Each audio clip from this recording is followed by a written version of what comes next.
네, 욥기 21장입니다. 성경 정독반 욥의 인내를 배우면서 또 21장 한 장 더 우리 인내하시면서 읽어 나가시겠습니다. 욥기 21장 1절 욥이 대답하여 이르되, 욥이 20장에 친구들의 말을 이어받아서 이제 욥이 얘기를 합니다. 자, 이게 이제 두 번째 라운드라 그랬습니다. 총 3번 라운드가 있는데, 지금 이것이 한 라운드에 친구 3사람이 번갈아서 욥을 공격하고 3대1로 욥이 수적으로 열세에 몰려 있죠. 3사람 정도 친구들이 오면 1명 정도는 욥의 편을 들어주어서 2대2 정도만 돼도 좀 어떻게 버텨보겠는데, 욥의 외로움을 참 더 진하게 느낄 수 있는 모습입니다. 3대1로 수세에 수적으로 몰려서 그리고 그것도 3라운드에 걸쳐서 계속 번갈아 가면서 이게 때리고 있는데요. 그러니까 욥은 쉴 틈도 없이 또 대적을 하고 있는데, 이제 2라운드 끝 부분입니다. 이제 욥이 21장에서 대답하여 이르되, 너희는 내 말을 자세히 들으라. 이것이 너희의 위로가 될 것이니라 그랬습니다. 자세히 들으라. 그러니까 근성으로 듣지 말고 내 말을 자세히 세밀하게 그리고 집중해서 들어달라, 경청해달라, 이렇게 말합니다. 그 말은 상대방이 지금까지 욥의 말을 경청하지 않았다는 뜻이기도 합니다. 우리가 사람들의 말을 근성으로 들을 때가 있습니다. 경청해달라. 듣기는 듣는데 잘 안 듣고 자기의 말만 하기 쉽습니다. 근성으로 듣고 틈만 나면 뛰어들어서 내가 하고 싶은 말을 가로채서 하기가 쉽습니다.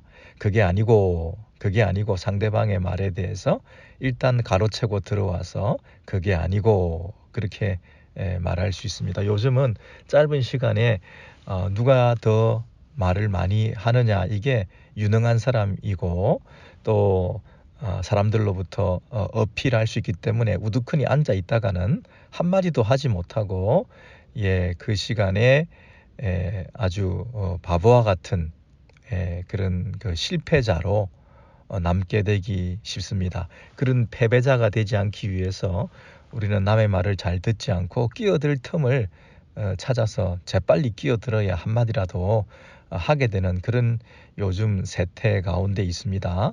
근데 그것은 진정한 위로가 되지 못한다, 그렇게 말했습니다. 2절에 보시면 이것이 너희의 위로가 될 것이니라. 여기서 너희의 위로가 된다는 말은 너희가 위로를 받는다는 뜻이라기보다는 나에게 주는 너희의 위로가 된다. 내가 위로받게 된다. 어떻게 함으로써? 너희가 잘 들어줌으로써. 자세히 잘 들어달라. 너희 말만 하지 말고 내 말을 좀 들어달라.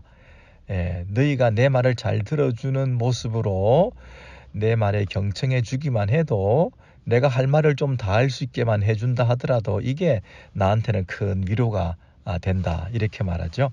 그걸 어떻게 할 수 있냐면 3절에 보시면 나를 용납하여 말하게 하라 그랬습니다. 나를 용납해서 너희가 내 말을 내가 할 수 있도록 들어주는 그런 시간을 주고 자세히 내 말을 경청하여 들어주기만 해도 그게 나에게는 참 위로가 된다, 이 말이죠. 여러분, 그 욥의 친구들은 욥에게 찾아와서 이런저런 말로 위로하려고 했습니다. 부드러운 말로, 때로는 책망하면서, 때로는 꾸짖으면서 욥에게 바른 길로 제시하기 위해서 욥의 위로자들로 찾아와서 많은 말들을 해주려고 그랬는데, 그것이 하나도 욥에게는 위로가 되지 않고 오히려 자기 말을 좀 들어줬으면 그게 나한테 위로가 될 텐데, 내가 하고 싶은 말을 좀 다 할 수 있도록 들어만 줘도 그것이 너희가 할 수 있는 최선의 위로가 될 텐데 이렇게 말하고 있습니다. 위로는커녕 그것이 조롱이 되었다. 3절 하반절을 보시면 내가 말한 후에 너희가 조롱할지니라 그랬습니다. 내가 말하기도 전에 너희가 쏟아내 놓는 그 말들이 나를 무시하고 조롱하고 비난하는 그런 말들이었다. 그 얘기죠. 그래서 나를 비난하고 조롱하려고 한다면 내 말을 좀 다듣고 나서 해도 괜찮지 않겠냐, 이렇게 말하는 거죠. 네, 더 이상 비웃지 말고 내가 하는 말을 충분히 들어달라. 여러분, 우리의 대화를 생각해 볼 때 우리 가장 가까운 형제 간에, 가족 간에, 또 우리의 그 공동체 안에서, 또 우리의 상담 사역이나 또 우리의 신방이나 우리의 모든 그 교제권이나 우리의 테이블에 앉아서 서로 나누는 대화 가운데에서도 우리가 참 이런 부분에서 조심스럽습니다. 그죠? 자, 그런 면에서 이 진정한 위로는 무엇인가? 무슨 말을 많이 하는 것이라기보다는 그들이 많이 말할 수 있도록 하는 것, 이것이 참 위로가 된다, 이렇게 말하고 있습니다. 자, 4절에 보시면 나의 원망이 사람을 향하여 하는 것이냐, 내 마음이 어찌 조급하지 아니하겠느냐. 여기서 그 욥이 그 마음속에 가지고 있는 근심, 욥이 자기 속에서 조급하게 지금 갈등하고 불편하게 생각하고 있는 이 욥이 계속 말하려고 하는 그 이유가 뭔가. 이것이 너희 친구들, 사람들과의 논쟁 때문에 내가 지금 막 조급해서 이 말을 하려는 것이 아니다, 이렇게 말하죠. 그가 가진 진정한 고민은 하나님과의 관계에 있다. 내가 사람한테 하는 원망이 아니다. 내가 너희들을 상대로 지금 말하려고 하는 게 아니다. 내가 너희들과 지금 신앙 논쟁을 벌이고 있는 게 아니다. 이런저런 그 너희들과의 그 어떤 대화를 내가 중요하게 생각하고 있는 게 아니다. 사람들과의 논쟁은 너희들이 틀릴 수 있다. 사람이 틀릴 수도 있고, 사람에 대한 기대는 그렇게 없을 수도 있고, 일반적인 어떤 그런 이런저런 이슈들을 너희들과 대화함으로써 내가 답을 다 얻으려고 하는 것도 아니다, 사실은. 근데 내가 지금 마음이 이렇게 불같이 뜨겁고 자꾸만 말을 하게 되는 것은 하나님 앞에서 이게 정말 중요한 문제이기 때문에 내가 생사가 걸린 문제다. 이 영생이 걸린 문제다. 내가 살고 있는 인생의 그 무게를 싣고 인생의 승패가 갈린 문제다. 내가 지금 논쟁하는 것은 하나님 앞에서 이게 옳고 그름의 문제다. 내가 하나님 앞에서 의롭냐 의롭지 않냐의 문제다. 내 인생 전체가 폭망하느냐 안 하느냐에 달린 문제다 하는 거죠. 왜냐하면 욥이 지금 어렵게 살아왔는데 하나님이 계속 욥에게 재앙을 쏟아 부으셨다고 생각하니까 이것은 하나님과 해결해야 될 문제지 이 친구들하고 이 시시비비를 가려야 될 문제가 아니다.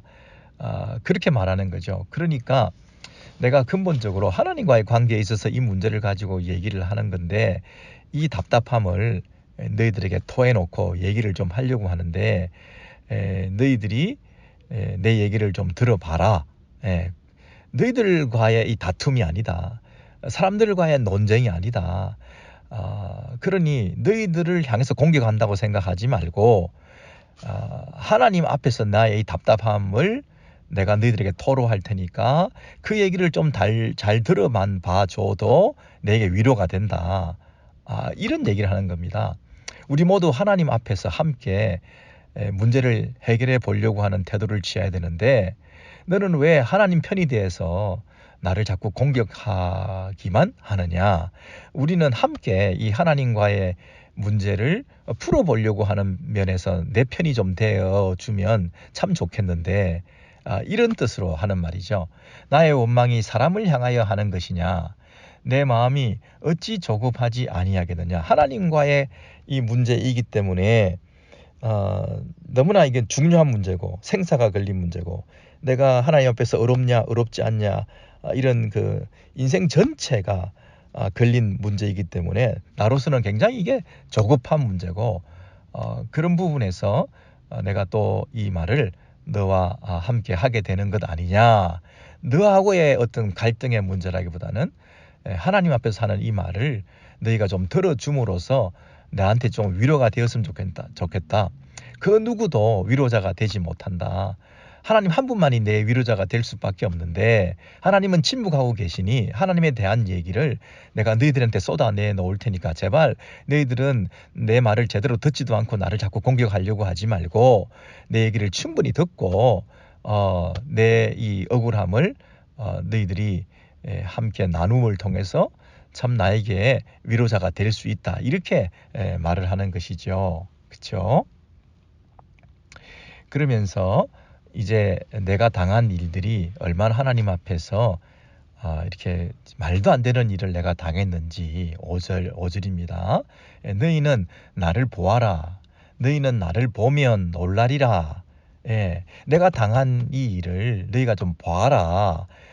나를 직시해서 보라는 거죠. 그냥 대충 느낀 대로 와서 소문을 듣고 와서 나에 대해서 이 신학적인 평가를 하면서 이 나한테 이런저런 조언을 하려고 하지 말고 정말 공감하면서 내가 당해 있는 이 모습을 좀 눈으로 보고 제대로 나를 이해하려고 한다고 한다면 참 너희들은 정말 놀라지 않을 수 없을 것이다.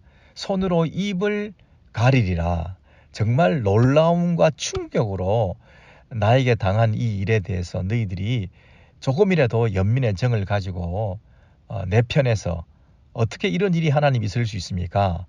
라고 하나님을 향해서 우리에게 의문을 풀어가는 그런 면에서 너희가 나의 진정한 위로가 될 텐데 너희들이 나를 제대로 보지도 않고 함부로 신학적인 논쟁에 뛰어들고 나를 향해서 어떤 틀에 끼워서 나를 공격하고 있으니 너희들은 나에게 진정한 위로가 되지 못한다.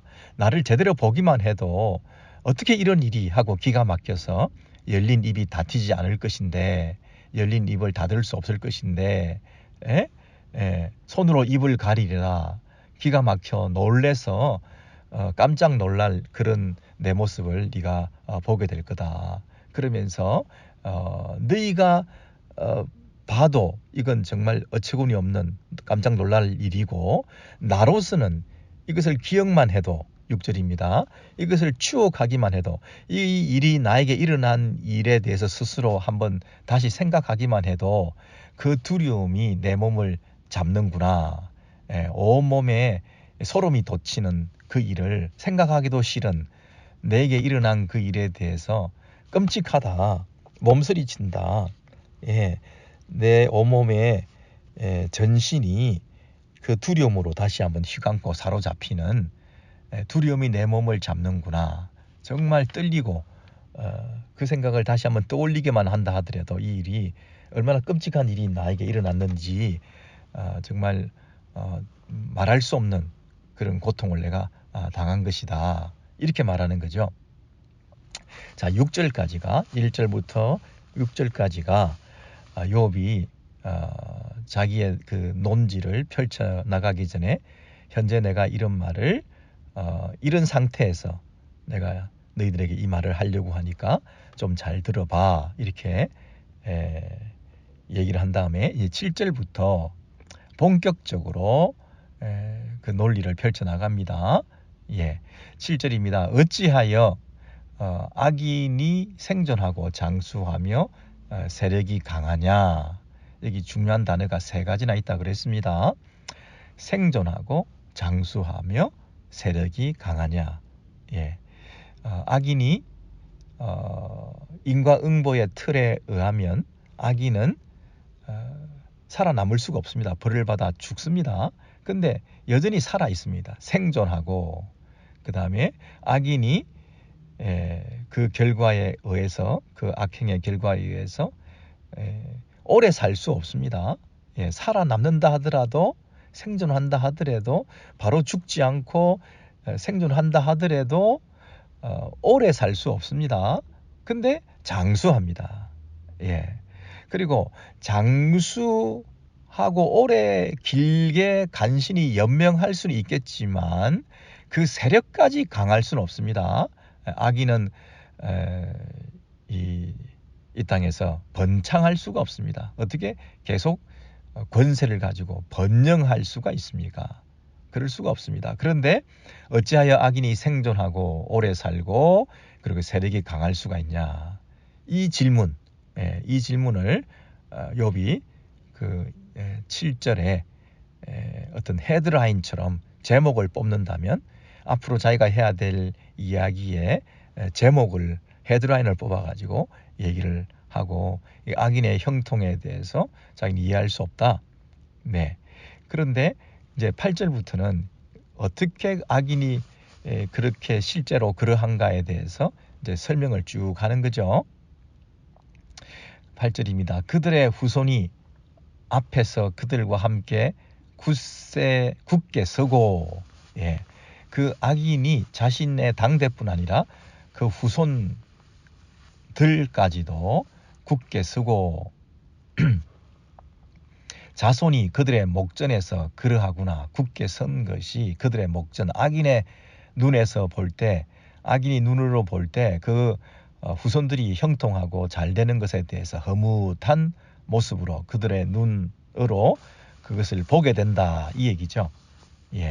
그 후손들이 번창하고 성장하고 요즘으로 말하면 정말 잘 나가고 돈 잘 벌고 후손들이 형통하고 시험 잘 보고 좋은 학교 가고 취업 잘 되고 그 뭐 하나도 걱정이 없는, 그래서 그 아이들이 든든히 자리를 잡고 잘 살아가고 있는 것을 보면 그 눈앞에서 굳게 서가는 모습을 보면 얼마나 흐뭇하겠습니까?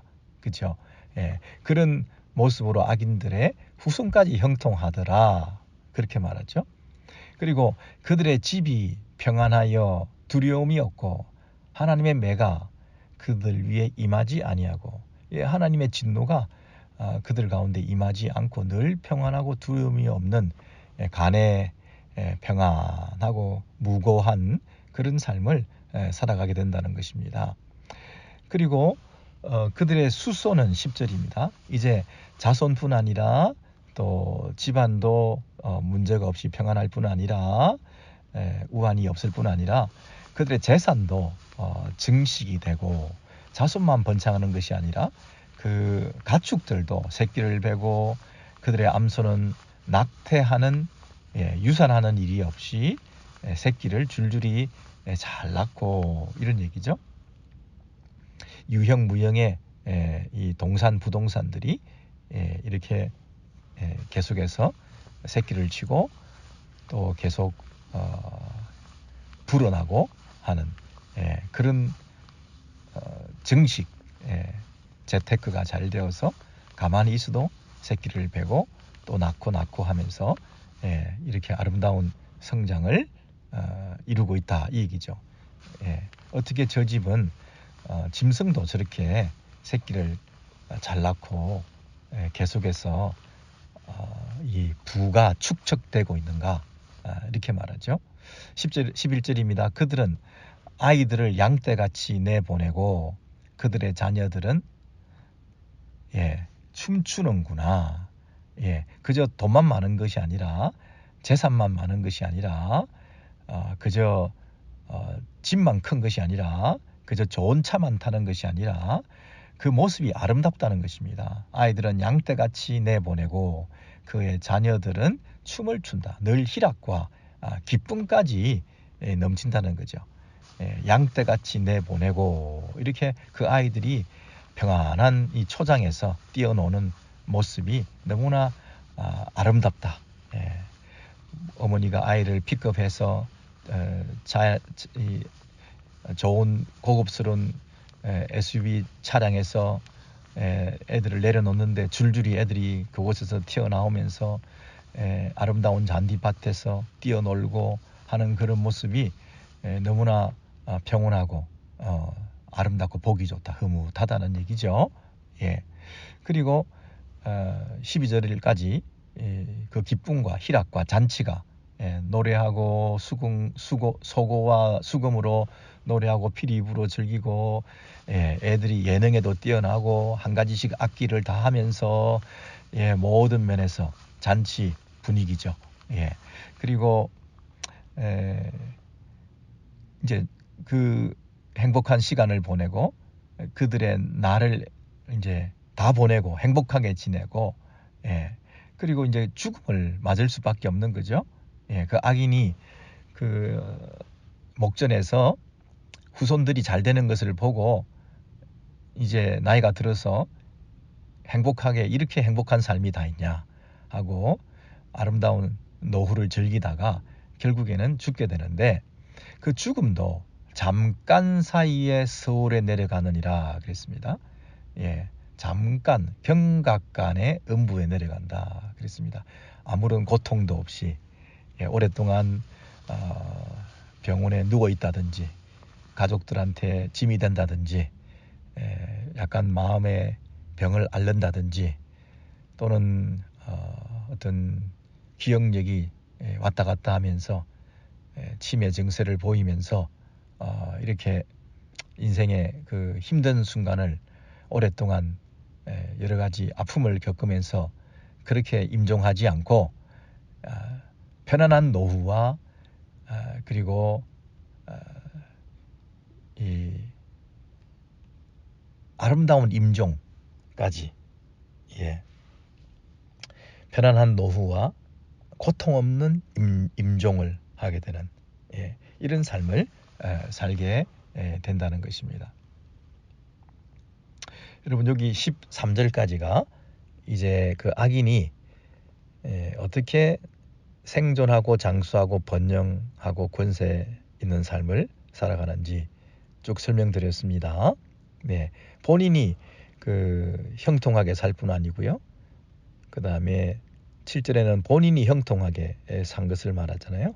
근데 그 모습이 8절부터 본인뿐 아니라 자손들까지 번성하고 그리고 9절에는 아무 걱정이 없고 재난이 없고 태평무사하고 순탄하고 재앙이 없는 그리고 10절에는 재산까지 정식되고 가축까지 번성하고 자손, 가축 그 다음에 11절에는 12절까지 가정의 평안, 화목, 늘 기쁨, 잔치 이런 문화적으로도 형통하고 아름답고 굉장히 수준 있고 세련되고 어떤 수준 이상의 이런 아름다운 삶을 살아가는 거죠.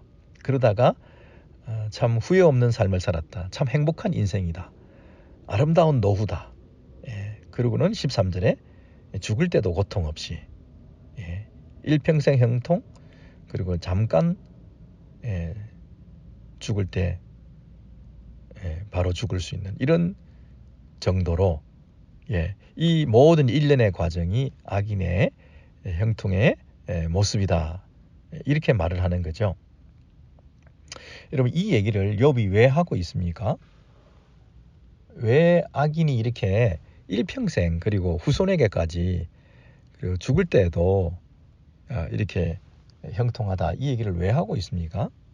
그것은 한번 찾아보시죠. 그 앞에 20장에서 20장 1절부터 20장 앞에 넘기셔서 20장 1절에 보시면 나아마 사람 소발이 대답하여 이르되 자 보십시오. 뭐라고 얘기하냐면 5절입니다. 5절 악인이 이긴다는 자랑도 잠시요 경건하지 못한 자의 즐거움도 잠깐이니라. 악인이 이긴다는 자랑도 악인의 형통도 잠깐이다.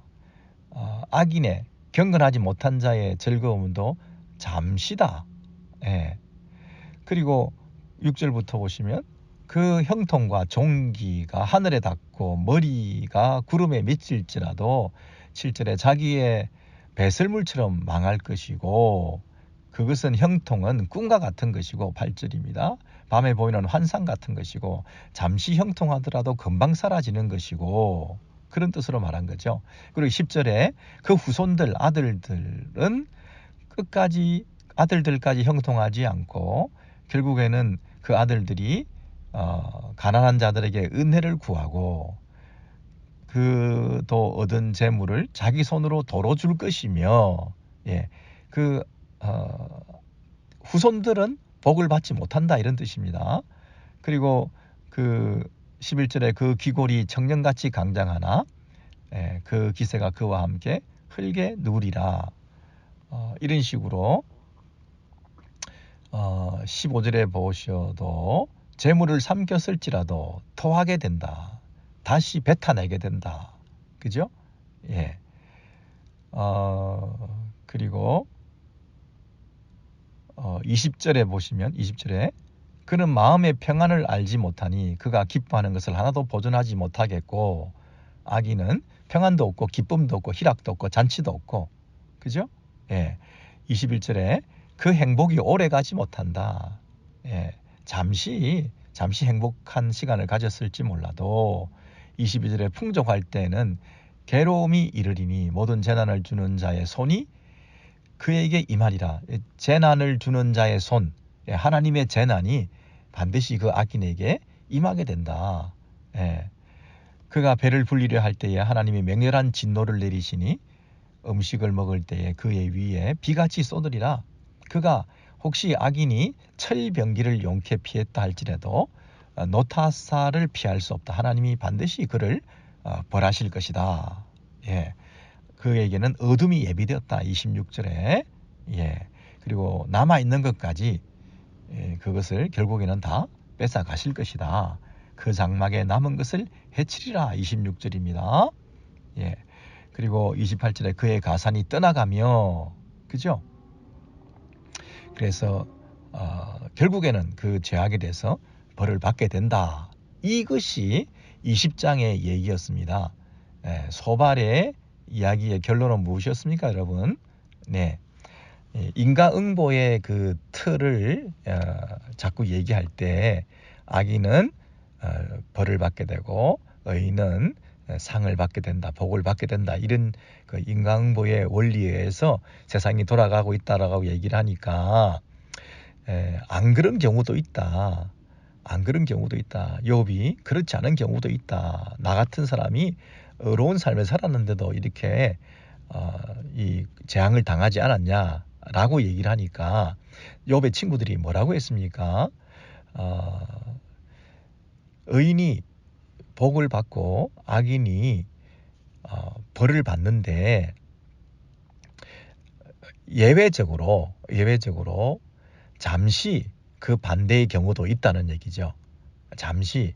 그렇지만 결국에는 그 악한 자는 벌을 받게 된다. 잠시 그 즐거움이 있을지라도 악한 자는 결국 벌을 받게 된다. 그 얘기를 하는 거죠. 잠시 그런 일이 있다고 해서 악한 자가 악한 것이 아닌 것이 아니다. 잠시 의인이 지금 고통을 당한다고 해서 그 고통이 그 사람의 그 의를 완전히 부정하는 것이 아니다. 이 얘기를 욥은 하고 싶은데 사람들은 그 욥에 대한 관심은 없이 악한 자가 죄를 지어서 이 고통을 당했기 때문에 욥 너도 지금 이런 고통을 당하는 것을 보면 네가 원래 악한 자라는 것이다. 잠시 악인이 형통했던 욥의 너의 과거, 너가 옛날에 조금 형통한 삶을 살았는데 그것이 너의 의를 드러내는 것이 아니다. 너의 의를 증명해 주는 것이 아니다. 악인들은 누구나 형통한 삶을 잠시는 살 수 있는 거다. 이렇게 공격을 한 거죠. 20장에서. 그러니까 욥이 21장에서 이제 뭐를 얘기하느냐 하면 악인이 잠시 동안 형통하고 결국은 나중에 아기는 다 하나님의 벌을 받는다라고 20장에서 얘기한 것에 대해서 아니다. 21장에서 욥은 뭐라고 얘기합니까? 악인이 잠시 형통하는 게 아니라 계속 형통하더라는 거예요. 생존하고 장수하고 세력이 강하고 그리고 그 후손까지 그 인간부의 틀에 의해서 잠시 악인이 형통하고 결국은 악인은 그 벌을 받는 것이라고 얘기를 하는 친구들에 대해서 욥은 잠시 형통이 아니라 악인이 영원히 형통하더라. 그 틀을 깨기 위해서 악인의 계속되는 이 번창에 대해서 얘기를 하고 너희들이 갖다 대는 그 주장이 옳지 않다 하는 것을 그들의 주장을 깨기 위해서 욥이 들고 나온 것은 악인의 잠시 형통이 아니라 악인이 계속 형통을 예를 들면서 욥의 그 억울함을 하소연하고 있는 거죠. 그래서 쭉 그 21장에 보면 죽을 때도 형통하고 후손들에게까지도 형통하고 한 모습을 계속 설명하고 있습니다. 그래서 그 21장 14절부터 이제 다시 보시면요.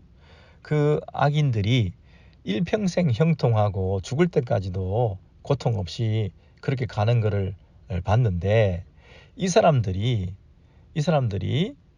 14절 뭐라고 얘기를 하느냐면 그러할지라도 그들은 하나님께 말하기를 우리를 떠나소서 우리가 주의 도리 알기를 바라지 아니하나이다. 이렇게 말한다는 거예요.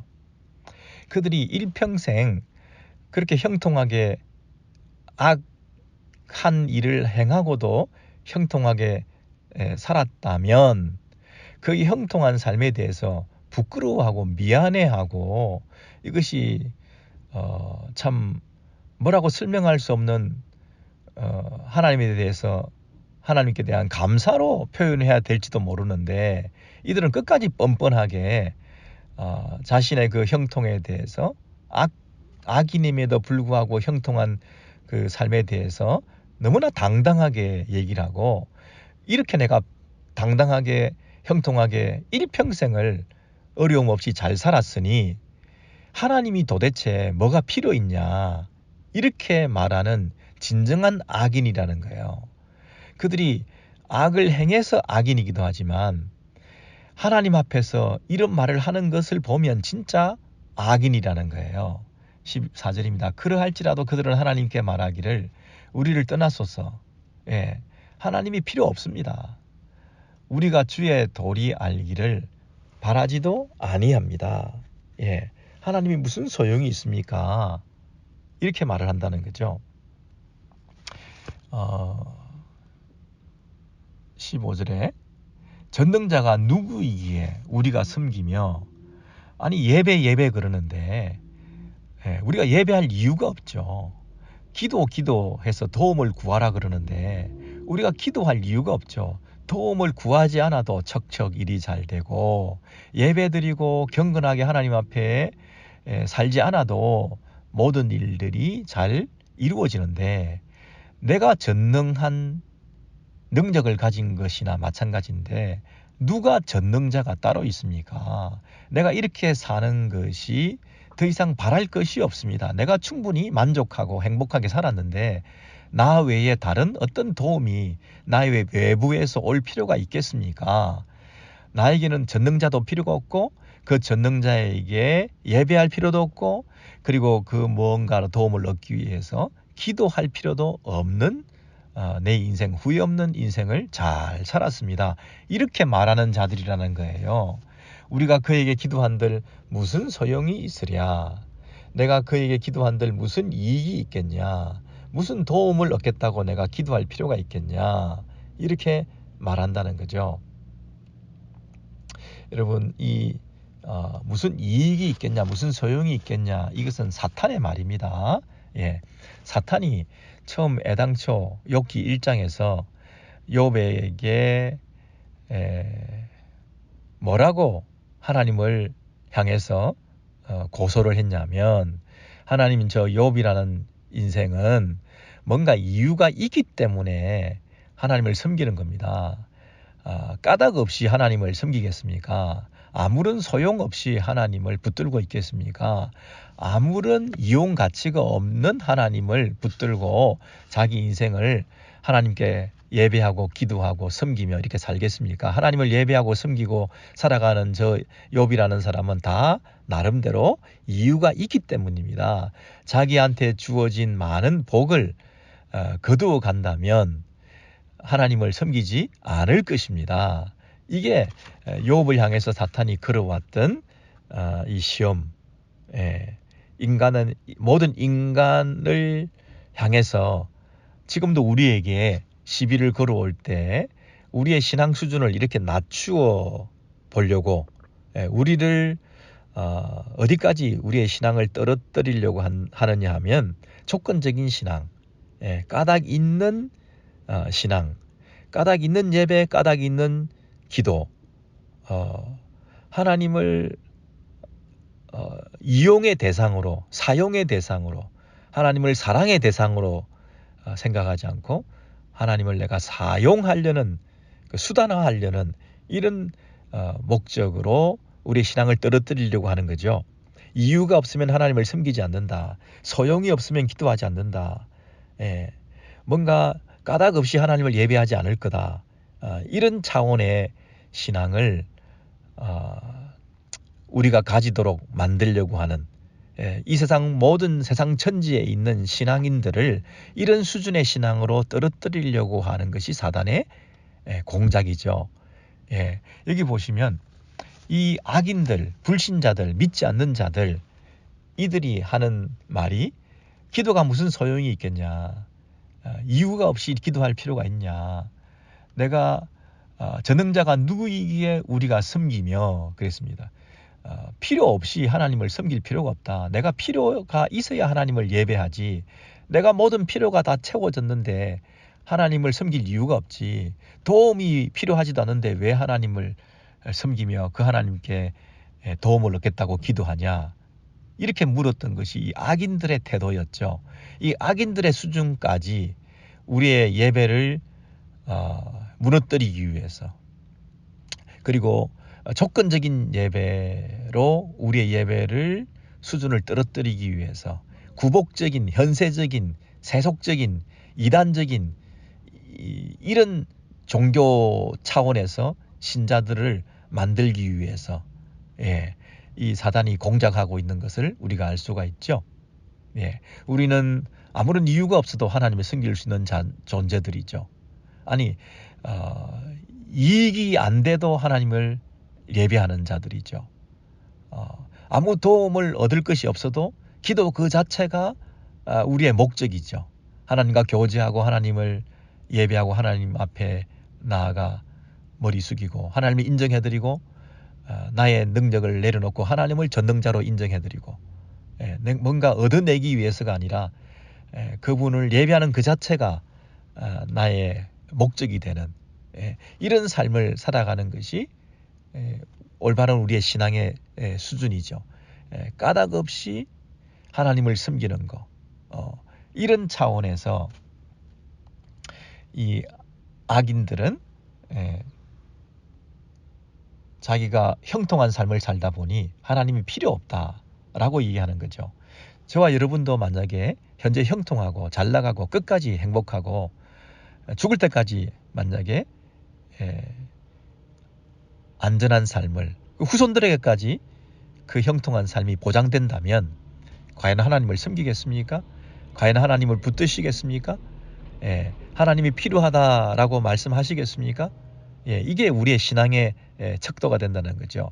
아니, 필요하고 도움되고 하나님을 섬길 이유가 있어서라기보다도 오히려 손해가 되고 불이익이 되고 오히려 하나님을 섬기는 것이 핍박의 이유가 되고 내 죽음과 내 후손들에게까지 그것이 미치는 악영향이 있다 할지라도 나는 오직 한 분 하나님을 섬길 수 있겠냐 이렇게 물어.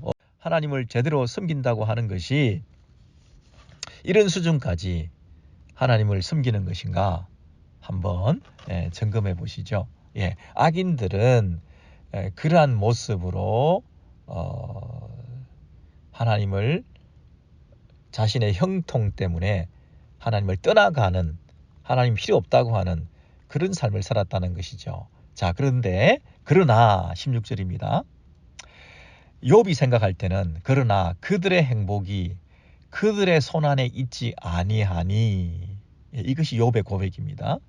그들의 행복이, 그들의 복록이, 그들이 받은 이런 은혜들이 자기들의 능력으로 일어난 일이 아니다. 그들의 손안에 있지 아니하니, 그들의 손으로 좌지우지하며 그들의 인생을 산 것이 아니니, 그렇게 말하는 거죠. 그들이 이 땅에서 모든 형통한 삶을 살았다고 한다고 해도 그것이 자기 힘으로 된 것이 아니라는 것을 알아야 될 텐데, 그 말이죠. 그러므로 그렇게 생각하는 악인들하고는 나하고는 차원이 다르다. 나는 그들을 멀리하겠다. 악인의 계획은 나에게서 멀구나. 나는 그들과 동떨어진 삶을 살아가는 것이 내게도 도움이 된다. 괜히 그들과 짝하고 가까이 하다가는 그들 살아가는 방식으로, 그들의 그 계획대로, 악인의 계획대로, 악인이 꾸미는 그 생각대로 악인이 인생을 설계하며 이렇게 살면 되겠다고 생각하는 그런 수준에서 하나님 없이 사는 그런 자기의 형통을 추구하는, 하나님 없이도 내 능력과 내 손으로 내가 이 평안과 안녕을 미래와 또 현재의 모든 그 삶에 보장하고 살 수 있다라고 착각하는 그런 방식의 악인의 삶은 굉장히 위험한 것이다. 나는 그렇게 살지 않겠다. 악인의 계획은 나에게서 멀구나. 그렇게 계획하지도 않고 그렇게 꾸미지도 않고 그렇게 인생을 플랜하지도 않고 그건 굉장히 위험한 생각이다. 이렇게 말을 하는 것입니다. 여러분, 여기까지 그 욥이 생각을 그 악인에 대해서 그 형통을 부러워하지 않고 그것을 아주 위험한 것으로 보고 있는 것이죠.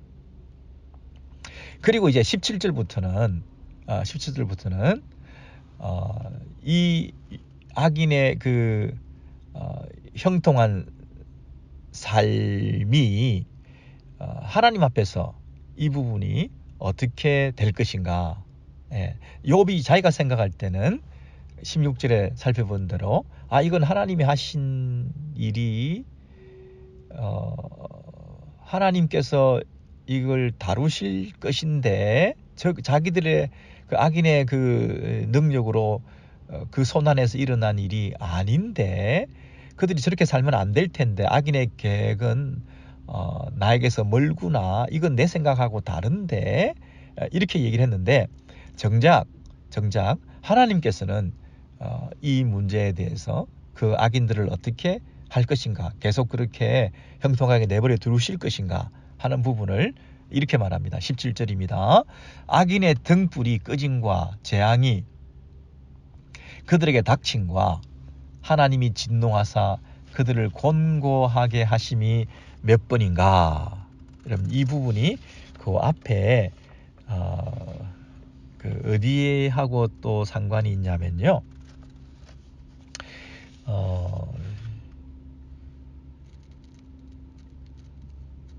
욥의 그 친구들이 한 말이 있죠.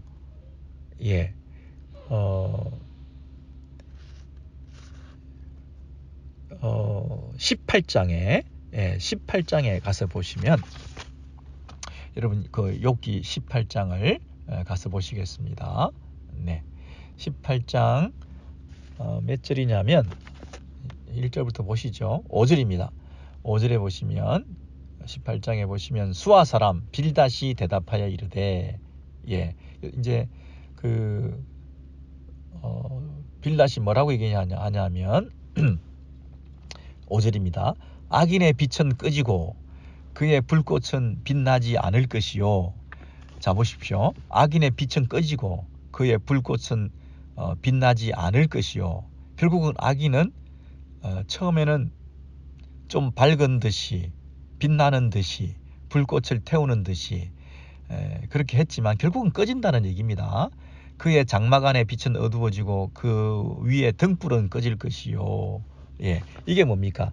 악인의 결국은 이렇게 되고 말 것이다.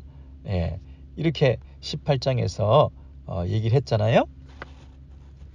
그런데 결국은 꺼질 것이다. 결국은 불이 꺼질 것이다. 이렇게 얘기를 했는데 오늘 아까 21장으로 돌아와서 보시면 21장 돌아와서 보시면 17절에 다시 보시죠. 악인의 등불이 꺼짐과 그 재앙이 그들에게 닥침과 하나님이 진노하사 그들을 공고하게 하심이 몇 번인가 이렇게 물었어요. 그 무슨 말입니까?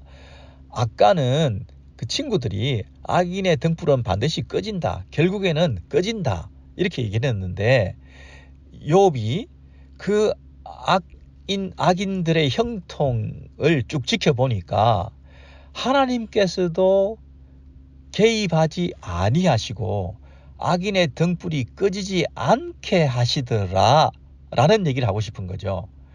반드시 하나님께서 그 악인의 등불을 꺼주셔야 되는데 친구들은 꺼진다고 했거든요. 악인들이 잠시 형통하지 결국은 그 악인의 등불은 꺼진다고 친구들은. 그래서 이 꺼진 것을 보면 등불이 꺼진 것을 보면 그가 악인이라고 하는 것이 증명되는데 지금 보면 악인의 등불이 전혀 꺼지지 않고 계속 켜져 있다는 거예요. 그러니까 악인의 등불이 계속 켜져 있는 것을 보면서 이 악인이 과연 그 악인됨을 이 세상 살아가는 동안에는 전혀 드러내지 못하는 경우도 있다는 거예요. 등불이 꺼져야 일시적으로 형통한 악인이다. 꺼지는 걸 보니까 이 사람이 악인이다 라고 증명할 수가 있는데 평생을 꺼지지 않고 켜진 채로 살아가니까 이 사람을 향해서 악인이다 이렇게 말을 할 수 없는 경우도 있다는 얘기예요. 끝까지 형통하니까. 그래서 그 인과응보의 틀에 의하면 악인의 등불은 반드시 꺼져야 되는데 안 꺼지는데 그러면 이 사람은 악인이 아니라는 뜻이야. 너희들의 말에 의하면. 그렇죠? 그러니까 인과응보의 그 틀이 아무한테나 다 뒤집어 씌우면 되지 않는다는 얘기를 여기서 말하는 거죠. 17절입니다.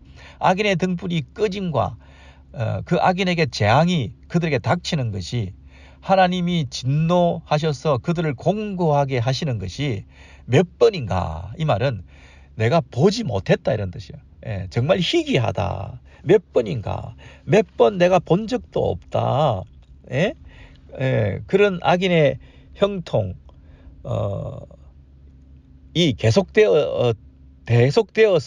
계속되었지. 그게 불 꺼지는 거 그런 일이 거의 일어나지 않았다. 이렇게 말을 하는 거죠. 현실적으로는 그런 일이 거의 없다. 거의 없다. 마지막 심판날에 한번 있을지는 모르겠지만 이 땅에서 악인의 등불이 그렇게 그때그때 꺼지는 것을 내가 본 적이 없다. 이렇게 말합니다. 그 18절도요. 그들이 바람 앞에 금불같이 폭풍에 날려가는 겨같이 되었도다. 이 말도요. 사실은 의문사로 물으셔야 됩니다. 그들이 바람 앞에 금불같이 폭풍에 불려가는 겨같이 되는 일이 몇 번이나 있었느냐. 개역 한글은 이렇게 의문사로 번역을 했거든요. 개역 개정은 그것을 평서문으로 번역했는데 이게 조금 전체 흐름하고 맞지가 않습니다. 정말 그 바람에 날려가는 겨같이 그렇게 심판을 받은 일이 세상에 몇 번이나 있냐? 없다는 거죠, 거의. 네? 이 19절입니다. 하나님은 그의 죄악을 그의 자손들을 위하여 쌓아두시며 그에게 갚으실 것을 알게 하시기를 원하노라. 예. 하나님께서 그의 죄악을 그 자손들을 위하여 쌓아두시고 또 그에게 갚으신다고 하신다고 했는데 과연 그러냐? 이렇게 묻는 질문입니다. 예. 하나님이 그 아버지의 죄를 자식들에게 갚으신다 이렇게 말하지만 그런 말 하지 마라. 예. 그런 일이 뭐 있냐? 예. 하나님께서 그 아비에게 줄 벌을 남겨두셨다가 자식에게 내리신다라고 말을 하지만 그게 어디 될 말인가? 예? 그렇게 넘어가는 법도 없더라. 이런 뜻입니다. 오히려 그 후손들에게 넘기기는커녕 자기가 그 벌을 받아야 되는데 20절입니다. 자기의 멸망을 자기의 눈으로 보게 하며 전능자의 진노를 마시게 할 것이니라. 자기의 멸망을 자기 눈으로 보게 하며 자기가 지은 죄에 대해서 자기가 벌을 받고 그 하나님의 진노의 잔을 자기가 마셔야 할 텐데 과연 그런 일이 뭐 얼마나 있겠느냐. 20절입니다. 예. 그리고 21절에 그의 달수가 다하면 그의 수명이 다하면 그의 연한이 다하면 그의 연수가 달수가 지나면 자기 집에 대하여 무슨 관계가 있겠느냐. 이게 무슨 말이냐면요. 그가 수명이 다하여 죽는다 한다 하더라도 자기 집에 대하여 남겨진 자기 집 있죠. 기쁨이 넘치는 잔치하고 있는 그 집에 무슨 상관이 있겠느냐. 여전히 지금도 형통하고 있고 여전히 악을 행하고 있으면서 잔치하고 있는 그 집에 그가 죽는들 달수가 좀 줄어든다고 한들 수명이 좀 줄어든다고 한들 그 사람이 죽는다고 해도 그 집은 계속 형통할 것이다. 이런 뜻이죠. 예. 그의 달수가 다하면 자기 집에 대하여 무슨 관계가 있느냐. 이해가 되시죠? 예. 그가 그 악인이 살 만큼 살고 죽은 뒤에 집안이 어찌 된들 무슨 상관이 있겠냐. 예? 22절입니다. 그가 그러나 하나님께서는 높은 자들을 심판하시나니 누가 능히 하나님께 지식을 가르치겠느냐. 이렇게 말했죠. 하나님은 높은 자들을 심판하시나니 그러니까 우리하고 거리가 멀다는 거죠. 지금 현재 이 땅에서 당하고 있는 이런 모든 일들에 대해서 거리감을 느끼면서 누가 능히 하나님께 지식을 가르치겠냐. 하나님한테 이 옳고 그름에 대해서 이 악인에 대해서 벌하셔야 된다고 감히 하나님께 말할 사람이 누가 있겠냐. 이 땅에서 이렇게 악인이 형통하고 있는 것에 대해서 하나님이 무관심하신다는 듯이 여전히 심판은커녕 그냥 악을 행하는 자들이 형통하고 있는 것에 대해서 어쩔 수 없는 이 현 상황에 대해서 약간 비관적으로 이렇게 말을 하는 거죠. 그래서 여전히 이런 일들이 계속되고 있는데 이제 그렇다 한들 이제 죽음을 맞게 될 거 아니겠어요? 이런 형통한 가운데에서도 죽음을 맞게 되는데 이 죽음 가운데에서도 그 형통한 사람은 어떻게 죽느냐 하면 23절입니다. 어떤 사람은 죽도록 기운이 충실하여 안전하며 평안하고 어떤 사람은 죽는 순간까지도 아주 기운이 넘치고 그리고 평안하고 또 안연하게 죽고 죽을 때도 행복하게 그 죽음을 맞게 되고 이 말이죠. 숨질 때라도 이 마지막 순간까지도 안전하게 평안하게 24절에 그의 그릇에는 젖이 가득하며 그의 골수는 윤택하고 그랬습니다. 평소에 그의 몸은 어느 한 곳도 부족함이 없이 몸이 저지 가득하고 그릇에는 그 몸에는 모든 것이 풍성하고 그 골수까지도 윤택하고 뼈마디마다 생기가 넘치고 싱싱하고 기름이 돌고 이런 번역도 있죠. 그래서 그 마지막 순간까지도 이렇게 윤택한 그런 죽음을 맞는 사람이 있는가 하면 25절에 어떤 사람은 마음의 고통을 품고 죽음으로 행복을 맛보지 못하는도다. 어떤 사람은 죽도록 고생하고 마음에 평안이 없이 행복을 한 번도 맛보지 못하고 일평생 고생하고 일평생 고통당하며 일평생 이 땅에서 마지막 순간까지 이렇게 불행한 죽음을 당하는 이런 사람도 있다는 것이죠. 쓰라린 가슴을 안고 후회스러운 인생, 한번 정말 행복한 삶을 살았다 하는 것을 한 번도 맛보지 못한 채로 이렇게 고통스러운 마지막 호흡을 하며 죽어가는 그런 사람들이 있을 수 있다는 거죠. 그런데 이 두 가지가 다 26절입니다. 이 둘이 다 매 한 가지로 흙 속에 눕고 그들 위에 구더기가 덮이는구나 그랬습니다. 이 두 가지 죽음이 있지만 하나는 평안하고 골수까지 풍족한 그런 행복한 죽음, 한 번은 평생 고통 가운데 한 번도 좋은 것을 맛보지 못하고 불행하게 죽은 이 두 가지 죽음이 다 한 가지로 흙 속에 눕게 되는 것이다 이렇게 말하는 거죠. 그런데 이 두 가지 죽음에 대해서 어느 것이 더 나은 인생을 살았는가? 하나님을 한 번도 섬기지도 않고 하나님을 전혀 신경 쓰지도 않고 자기가 형통하게 자기 손으로 하나님을 의도적으로 멀리하고 기도할 필요도 없다고 하면서 마지막까지 편안하게 죽은 이런 인생과 끝까지 어렵게 살다가 한 번도 편안한 삶을 살지 못하고 고통스럽게 죽어간 이 인생과 누가 더 나은 삶을 살은 것인가? 근데 우리가 일반적으로 객관적으로 볼 때는 죽음은 똑같다는 거예요. 이렇게 똑같은 죽음을 맞는 것으로 끝을 낼 바에야 차라리 이 땅에서 형통한 삶을, 기왕이면 편안한 삶을 사는 게 더 낫지 않을까? 이런 생각이 들기도 한다는 거죠. 그러나 우리가 마지막 보는 그 죽음이 끝이 아니라고 하는 사실을 욥은 말하고 싶은 거예요. 두 가지 그 죽음이 겉보기에는 똑같지만 그것으로 끝난 것이 아니다. 끝이 아니다.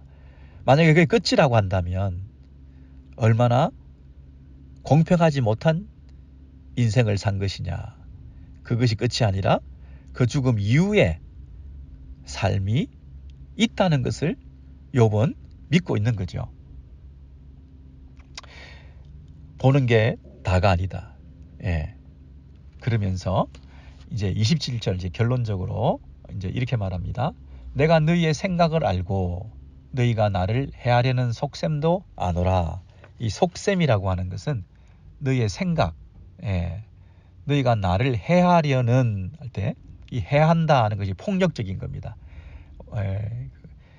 원어적으로 하마스라는 단어라고 제가 말씀드렸죠. 이 너희의 생각이 나에게 폭력을 행사한다. 그들의 생각이 뭡니까? 인과응보의 그 틀, 인과응보의 논리를 욥에게 씌워서 그 욥을 그 틀 안에 가두어 두는 것, 욥을 그 틀 안에 가두어 두는 것이 폭력 행사라고 말할 수 있습니다. 신학의 그 논쟁에서 그들의 논리를 앞세워서 이 욥을 그 틀 안에 가두어 두는 것이 폭력적이다. 생각이 폭력적이다. 속셈이 욥을 해치는 거다. 예. 뭡니까 이게? 그들의 생각이라는 게 뭐죠? 그들의 폭력적인 공격의 모습이 어떤 거죠? 예. 악인은 그들이 생각할 때는 뭡니까? 망한다는 거죠. 악인은 망한다. 근데 욥은 망했다. 그러면 욥은 악인이다. 예. 이 틀을 가지고 욥에게 당신은 망했다. 당신은 악인이다. 예. 이 틀을 가지고 욥을 공격하고 폭력을 행사하고 있는 거죠. 근데 욥은 뭐라고 이해합니까? 자기가 악인이 아니다. 예. 내가 망했다고 해서 내가 나의 죄와 악 때문에 망한 것이 아니다. 너희들은 악인은 반드시 망하게 된다. 악인은 반드시 망하게 된다. 라고 자꾸만 얘기를 하는데 악인은 끝까지 형통한 경우도 있다. 악인은 마지막까지 형통한 삶을 사는 경우도 있기 때문에 그 현재의 모습, 현재 그가 이 재앙을 당했냐, 재앙을 안 당했냐에 따라서 그 사람의 운명을 결정 지으려고 하지 마라. 그가 현재 재앙을 당했기 때문에 그는 악한 사람이고, 그가 재앙을 안 당했기 때문에 악인이 형통한 것을, 끝까지 형통한 것을 보면서 그 사람은 악한 사람이 아니라고 말할 수 있겠냐 라고 얘기를 하는 거죠. 그래서 너의 속셈, 너의 생각, 그 틀로 나를 악한 사람으로 뒤집어 씌우려고 하는 그 폭력적인 속셈에 대해서 그것을 거부하고 있는 것이죠.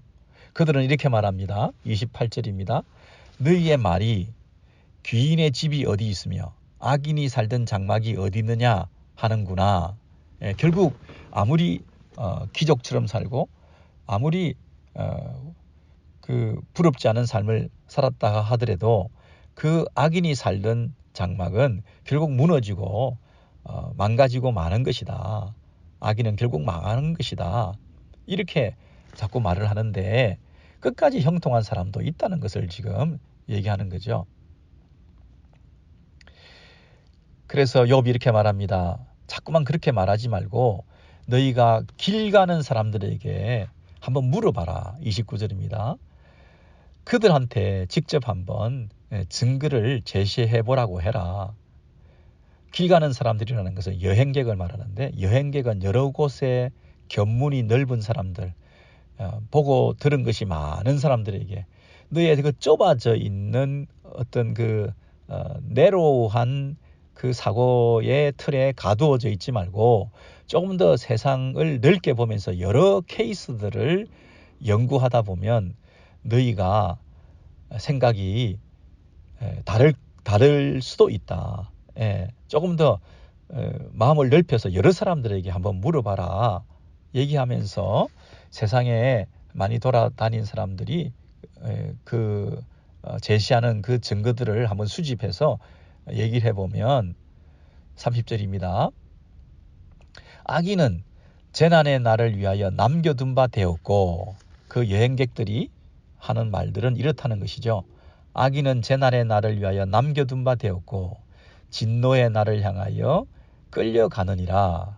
여기 조금 번역이 애매한데요. 진노의 날을 향하여 이끌려 간다 하는 말은 아직 진노를 당하지 않았다 이런 뜻이죠. 그리고 재난의 날을 위하여 남겨둔 바 되었다 이 말은 아직 재난을 당하지 않았다라는 뜻입니다. 악인은 끝까지 살아남는다 이렇게 번역하셔야 됩니다. 악인은 재난을 지금도 당하지 않고 여전히 형통하다. 악인은 여전히 진노의 날을 향하여 그 남겨진 악인의 형통의 삶을 계속 살아가고 있다. 악인은 끝까지 형통하다. 악인이 지금 악하다고 해서 당장 이 땅에서 재난을 당하고 진노를 당하는 것이 아니더라. 세계 곳곳을 돌아다녀 봐도 악인은 여전히 형통하고 여전히 형통한 그 길을 이끌려 가고 있다. 이렇게 말하는 것입니다. 누가 능히 그런데 그가 가는 그 악인의 형통의 길에 대해서 31절에 누가 능히 그의 면전에서 그의 눈앞에서 그의 얼굴을 마주 대고 감히 그가 가고 있는 길이 악한 길이다라고 꾸짖고 책망하고 알려주는 사람이 누가 있겠으며, 그가 악한 길을 걸어가고 있는 것에 대해서 그의 소행을 보응하고 갚아줄 사람이 누가 있겠냐. 여전히 그 악인의 형통의 길로 계속 가고 있는 사람들에게 누가 그것을 꾸짖고 말해주고 또 그 보응해줄 사람은 아무도 없다. 여전히 그는 계속 그 길로 가고 있을 뿐이다. 아무도 꾸짖는 사람도 없고 그가 저지른 악행대로 징벌하는 사람도 없다. 여전히 끝까지 형통하다. 심지어 32절에 무덤까지 그를 메어가고 그 사람이 무덤을 지킨다. 예. 죽어서 무덤으로 갈 때까지 그 무덤을 화려하게 꾸미고 그 무덤을 보호해주고, 예. 아무도 그에 대해서 관여할 사람이 없다. 심지어 33절에 그는 골짜기의 흙덩이를 달게 여기리니, sweet, 달다. 흙이 달다. 골짜기의 흙덩이로 이렇게 부드럽게 덮여 있는 온화함을 느끼고, 그 죽음 상태에서도 그 흙이 달다, 감미롭다, 부드럽다. 그 죽음이 감사하고 있다. 그 죽음이 정말 복된 죽음이다. 그 골짜기의 흙덩이를 달게 여기리니 전혀 그 죽음에 대해서 이 고통스럽지가 않다. 편안한 죽음을 끝까지 맞고 그 무덤에 묻혀 있는 가운데에서도 행복하다. 저렇게 노후를 즐기고 편안한 죽음을 맞고 영원히 사람들로부터 죽음 이후에까지 칭찬을 받고 그 삶을 부러워하고, 많은 사람들이 33절 많은 사람들이 그보다 앞서갔으며 그리고 모든 사람이 그의 뒤에 줄지었느니라. 이게 장래 행렬의 화려한 장래 행렬을 말하기도 하고, 그가 살아갔던 그 삶이 하나의 모델이 되어서 이렇게 사는 것이 아름다운 인생이다, 복된 삶을 살았다, 이렇게 말할 만한 그런 모범적인 삶을 살았다라고 사람들이 부러워하는 이런 모습을 그 악한 사람들이 죽었다는 것이죠. 그런 인생을 살았다는 거죠. 여러분, 그런데 34절이 이제 결론적으로 말하고 있습니다. 그런데도 너희는 나를 헛되이 위로하려느냐? 너희 대답은 거짓일 뿐이니라. 이게 무슨 말입니까? 악한 사람이 이렇게 형통한 삶을 끝까지 마지막까지 살아갈 수도 있는데, 악인이 반드시 인과응보의 틀에 의해서 이 땅에서 벌을 받는다 라고 계속 얘기를 함으로써 그것이 나에게 상처가 된다. 악인이 이렇게 끝까지 형통한 삶을 살아가는 이런 인과응보의 틀에 어울리지 않는 이런 인생도 있는 것이 사실인데, 너희들은 자꾸 그 인과응보의 틀을 가지고 나에게 그 잣대를 가지고 대면서 그 너에 당한 이 재앙은 그 악한 죄 때문이라는 것을 네가 깨닫고 욥이 깨닫고 빨리 회개하고 돌이키고 용서를 구하고 새 출발하고 이렇게 하라라고 나한테 자꾸 하는 그 말들이 전혀 위로가 되지 않는다. 나는 부당한 고난을 당하고 있다. 내가 재앙을 당한 것이 나의 잘못 때문이 아니다. 나는 이 부당한 고난에 대해서 이유를 알 수가 없다. 그러므로 너희들이 섣불리 나에게 와서 하는 그 말들이 나를 오히려 더 괴롭게 만든다. 그러므로 제발 나한테 이런 방식으로 그 틀을 가지고 와서 공격하고 나를 정죄하고 이것은 나에게 하나도 해결이 되지 않기 때문에 제발 내가 당한 이 나의 현재의 이 문제를 좀 철저히 공감하고 내 편이 되어서 하나님께 왜 이런 일이 일어났는지 함께 물어보자. 나의 이 말을 제대로 잘 들어주는 것이 진정한 위로가 된다. 제발 너희들의 그 기존의 관념, 그 틀을 가지고 나를 향해서 공격적으로 말하지 마라. 내 말을 경청해 주면 고맙겠다.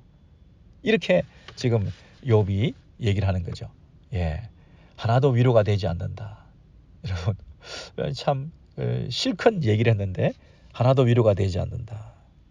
예, 욥이 어떤 그 논리로 지금 욥의 친구들에게 얘기를 하고 있는지 이해하셨죠? 인과응보의 틀에 의해서 욥을 공격하고 있는데 그 틀이 맞지 않다는 것을 욥이 얘기하고 있습니다. 그래서 욥의 친구들은 그래야 욥의 그 주장대로 인과응보의 틀이 안 맞을 수도 있다. 일시적으로 악인이 형통하기도 하지만 잠시고 결국은 망한다. 잠시 그럴 수도 있다. 이렇게 얘기를 했더니 욥이 잠시가 아니더라. 평생 형통한 경우도 있다.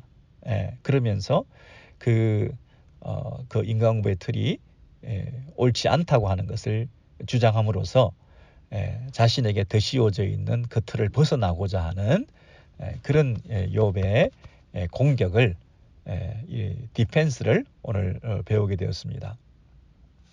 여러분 그 전도서에 보시면 이런 말씀이 있습니다. 전도서 마지막으로 한번 보시겠습니다. 전도서 8장 전도서 8장입니다. 8장 14절에 보시면 8장 14절입니다. 전도서 8장 14절에 찾으셨나요? 세상에서 행해지는 헛된 일이 있나니 곧 악인들의 행위에 따라 전도서 8장 14절입니다. 세상에서 행해지는 헛된 일이 있나니 여러분 이 땅의 해 아래에서 일어나고 있는 그 일들을 쭉 보면 모순투성이고 이해가 안 되는 일들이 참 많은데 그 중에서 어떤 일들이 있냐면 악인들의 행위에 따라 벌을 받는 의인들도 있고 의인들의 행위에 따라 상을 받는 악인들도 있다는 것이니라 이렇게 말했습니다. 다시요. 악인들이 지은 행위에 따라서 악인들이 벌을 받아야 되는데 그 악인들의 행위에 따라서 누가 벌을 받냐면 의인들이 이유도 없이 그 벌을 받고요. 그리고 의인들의 행위에 따라 그 의인들이 복을 받아야 되는데 오히려 의인들의 그 행위에 따라서 상을 받는 악인들이 오히려 상을 받는 그런 경우들도 있더라 하는 것입니다. 이게 세상의 그 모순과 부조리와 또 이해되지 않는 하나의 그 현상이라고 하는 것을 이 전도자가 관찰을 한 거죠. 예, 여러분 이 말씀이 어떤 그 교훈이 될 수 있겠습니까? 그 욥의 경우에는 욥의 친구들이 악인들의 행위로 그 악인들이 벌을 받아야 되는 것이고 의인들은 그 의인들의 행위에 따라서 상을 받아야 되는 것이라고 그 틀을 가지고 공격해 오는데 욥은 자기가 의로운 삶을 살았는데도 이렇게 벌을 받는 재앙을 당하는 이런 일들이 왜 일어나는지에 대해서 설명할 수가 없고 이해할 수가 없는 가운데 있고 그리고 악인들은 오늘 21장에 여기 21장에 하면 악인들은 악인의 그 삶을 평생 살았는데도 불구하고 평생을 형통하게 복을 받으며 상을 받으며 그렇게 살았다고 얘기를 하면서 왜 이런 일이 일어나는지에 대해서 얘기를 하잖아요. 그런데 전도서의 그 관찰에 의하면 악인들이 오히려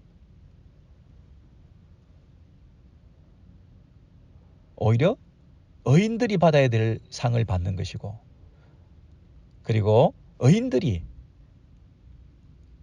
복을 받기는커녕 악인들이 받아야 될 그 벌을 받는 경우도 있다는 것이죠. 이것이 세상입니다. 그런데 똑같은 죽음을 의인과 악인이 맞을지라도 그 죽음 이후에 모든 일이 다 뒤집히고 대갚아 주시고, 상을 받은 자들은 오히려 벌을 받아야 될 수도 있고, 벌을 받은 자들은 다시 상을 받게 되기도 하는, 이런 원래대로 그 모든 것이 돌아가게 되기도 한다고 하는 그런 마지막 최종적인 심판의 날이 죽음 이후에 있다는 것을 우리가 믿는 것이죠. 이 땅에서는 악인들이 그 행위에 따라서 다 벌을 받는 것이 아닐 수도 있고, 벌을 받는 일이 마땅한 그 악인들이 오히려 의로운 자들이 받아야 될 복을 가로채고 있기도 한 그런 일들도 많다는 것이죠. 예. 그리고 의인들이 받아야 될 그 복을 악인들이 받기도 하고, 악인들이 받아야 될 그 벌을 의인들이 받기도 하고, 이런 그 모든 면에서 하나의 그 원리가 작동하고 있는데, 그 이 원리의 작동에 대해서 하나님께서 당신의 지혜와 방법으로 지금도 일을 하고 계신다는 것이죠. 우리가 혹시 지금 벌을 받고 있다고 하는 그런 어려움 속에 혹시 있다고 한다면, 이것이 내가 받아야 될 벌일 수도 있지만,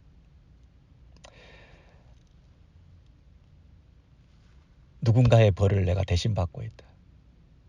누군가의 그 악한 자가 받아야 될 벌을 내가 대신 고초를 당하면서, 그러나 나중에 하나님께서 이것을 다 다시 보상해 주실 것이다. 예. 내가 지금 너무 형통한 삶을 살고 있다. 그러면 이 나의 이 형통이, 나는 하나도 어렵지도 않은 삶을 사는데도 왜 내게 이런 형통한 삶이 있는가? 그 누군가의 어려운 삶의 결과로 나에게까지 이런 일들이 있는 것에 대한 그런 생각을 하고 자만할 수가 없는 거죠. 당연하게 생각할 수가 없는 거죠. 오히려 나의 악행으로 인하여 누군가가 어려운 사람이 대신 벌을 받고 있는 것은 아닐까? 이런 우리 마음의 이런 조바심을 가지고 마지막 날에 이 모든 것이 대갚아질 일이 있을 것을 생각하면서 우리가 안심할 수 없는 거죠. 그리고 너무 무너질 필요도 없는 거죠. 너무 자책하며 살 필요가 없는 거죠. 너무 죄책감에 떨며 살 이유가 없는 것이죠. 인과응보적으로 이 세상의 모든 이치를 설명할 수 없기 때문입니다.